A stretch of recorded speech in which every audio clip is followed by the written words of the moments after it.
ബുദ്ധന്റെ രഹസ്യം എളുപ്പത്തിൽ മനസ്സിലാക്കാവുന്നതും പക്ഷേ പൂർണ്ണമായി അനുഷ്ഠിക്കാൻ അത്ര എളുപ്പമല്ലാത്തതുമായ ഒരു സത്യത്തിലാണ് നിന്നിരിക്കുന്നത്. വിജയമെന്നത് ബാഹ്യമായ ലക്ഷ്യസിദ്ധിയല്ല, മറിച്ച് ആന്തരികമായ സ്വാതന്ത്ര്യത്തിലൂടെയുള്ള ദുഃഖത്തിൽ നിന്നുള്ള മോചനമാണ്. അദ്ദേഹത്തിന്റെ രഹസ്യം ഒരു വാക്യത്തിൽ ചുരുക്കാം: ദുഃഖത്തിന്റെ കാരണം നീക്കി ശാശ്വതമായ ശാന്തി നേടുക.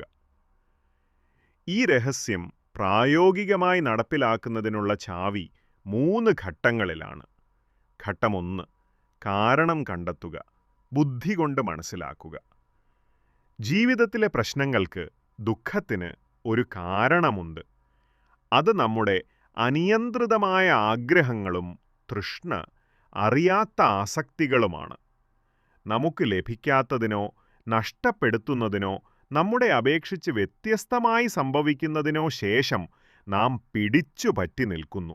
അത് ഈ പിടുത്തമാണ് ദുഃഖത്തിനുള്ള വിത്ത് വിതക്കുന്നത്.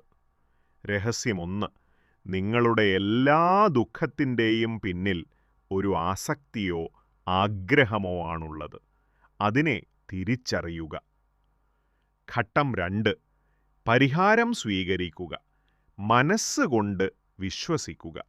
ദുഃഖം ഒഴിവാക്കാനാകും. ആഗ്രഹങ്ങളെ നിയന്ത്രിക്കുമ്പോൾ, അവയിൽ നിന്ന് മുക്തനാകുമ്പോൾ ദുഃഖവും അവസാനിക്കുന്നു. ഇത് നിഷ്ക്രിയത്വമല്ല, മറിച്ച് ബന്ധങ്ങളിൽ നിന്നുള്ള മോചനമാണ്. ഇതാണ് നിർവാണം, എല്ലാ ദുഃഖങ്ങളും അവസാനിച്ച പൂർണ്ണമായ ശാന്തിയുടെ അവസ്ഥ. രഹസ്യം 2: നിങ്ങൾ എന്തിനോ ആണോ അത് മുറുകെ പിടിച്ചിരിക്കുന്നത്, അത് ത്യജിക്കുക. അതിൽ നിന്നുള്ള സ്വാതന്ത്ര്യമാണ് യഥാർത്ഥ വിജയം. ഘട്ടം 3: പ്രയോഗിക്കുക, പ്രവൃത്തി കൊണ്ട് നടപ്പിലാക്കുക. ഇതാണ് ഏറ്റവും പ്രധാനപ്പെട്ട ഭാഗം. ഈ സ്വാതന്ത്ര്യം നേടാനുള്ള പ്രായോഗിക മാർഗമാണ് ആര്യ അഷ്ടാംഗിക മാർഗം.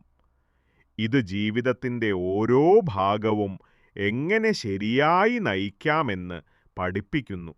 ഏറ്റവും വലിയ രഹസ്യം: നിങ്ങൾ തന്നെയാണ് നിങ്ങളുടെ ആശ്രയം.